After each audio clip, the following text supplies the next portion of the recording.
nagtatanong, kapag nakakuha ba ako ng 18 months advance pension, makakakuha pa rin ba ako ng 13-month pension? Ayon sa SSS Circular 2022-030,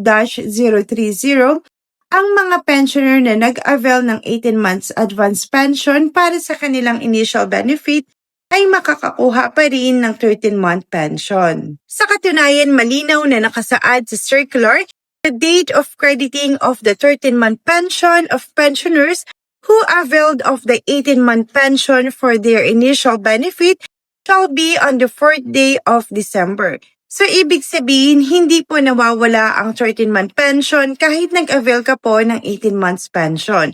At kinakredit ito tuwing ika-December 4 ng taon. Kaya kung SSS pensioner ka na nag-avail ng 18 months advance pension, huwag agad isipin na wala kang makukuha na 13-month pension. At mas mabuting hintayin ang opisyal na anunsyo mula sa SSS sa kasalukuyang taon. Kung nakatulong sa inyo ang impormasyong ito, huwag kalimutang i-like at i-share ang video na ito para mas marami pang SSS pensioners ang makaalam. At kung may tanong ka tungkol sa SSS, i-comment lang sa ibaba at baka iyan na ang susunod nating talakayin.